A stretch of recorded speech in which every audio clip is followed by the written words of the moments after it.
பழமொழிக்கு ஏற்ற அவங்களாலேயும் உங்களுக்கு எதிர்காலத்தில் ஒரு ஆதாயம் உண்டு. ஆதாயம் இருக்குன்றதுனால நீங்கள் பார்த்து பேசணுன்றது கிடையாது. கொஞ்சம் மரியாதையாக பேசுங்க. இல்லாத பட்டவங்கன்றத கொஞ்சம் கீழ்த்தரமாக நினைக்காம, யாருக்குமே அந்த ஒரு எண்ணம் இல்லாமல் சமமாக நடத்துங்க எல்லாரையுமே.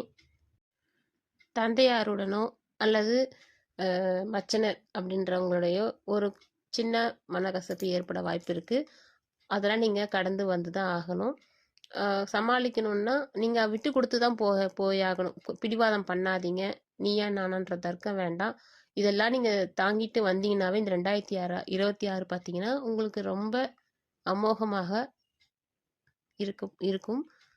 அதே மாதிரி உங்களுக்கு மனதிற்கு பிடித்த இஷ்ட தெய்வம், இஷ்ட கோவில் ஒன்று இருக்கும் இல்லையா, அந்த கோவிலுக்கு போயிட்டு உங்களால் முடிஞ்ச ஒரு சேவை செய்யுங்க.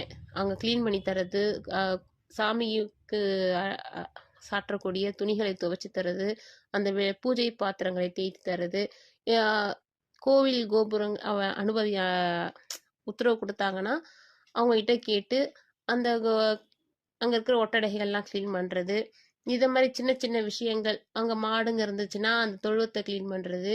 நீங்கள் ஒரு கொஞ்சம் கூட அந்த சங்கோச்சம் பார்க்காம இந்த கோவிலுக்கு சேவை, உங்களுக்கு எந்த கோவில் உங்களுக்கு பிடிக்குமோ அந்த கோவிலில் போயிட்டு, இந்த கோவில் அந்த கோவில்லாம் கிடையாது, கோவிலுக்கு போயிட்டு சேவை செய்யுங்க. மனதார செய்யுங்க.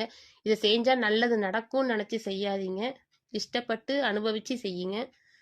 உங்களுக்கு எப்போ டைம் கிடைக்குதோ, சண்டே உங்களுக்கு லீவில் இருக்கிறீங்களா அன்னைக்கு போங்க. இல்லை மாதத்துக்கு ஒரு தடவை போங்க. உங்களுக்கு எப்போ டைம் கிடைக்குதோ, உங்களுக்கு எப்போ உடம்பு ஒத்துழைக்குதோ அதை மாதிரி சமயத்தில் இந்த கோவிலுக்கு நீங்கள் சேவை செஞ்சுட்டு வந்தீங்கன்னா ரொம்ப சிறப்பாக இருக்கும். படிக்கிற பசங்களுக்கு நல்ல மார்க் வர வாய்ப்பு இருக்குது. இந்த +2 +1 10th எக்ஸாமில் பிடிக்கிற காலேஜுக்கு நீங்கள் சேருவீங்க. நீங்கள் கிடைக்கக்கூடிய கோர்ஸ் கிடைக்கும். கவர்மெண்ட் சீட்டு எதிர்பார்க்குறவங்களுக்கும் கிடைக்கக்கூடிய வாய்ப்பு இருக்குது. அதே மாதிரி முக்கியமான விஷயம் செய்யறதுக்கோ இல்லை முக்கியமான இடத்துக்கு போகிறதுக்கோ இந்த செவ்வாய்க்கிழமையை தவிர்த்துருங்க. கொஞ்ச நாளைக்கு செவ்வாய் ஓரையும் தவிர்த்துருங்க.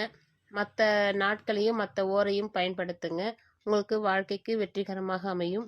இந்த 2026 மகர ராசிக்காரர்கள் வணங்க வேண்டிய கடவுள் பார்த்தீங்கன்னா உங்கள் இஷ்ட தெய்வத்தை வணங்கினாலே சிறப்பாக இருக்கும்.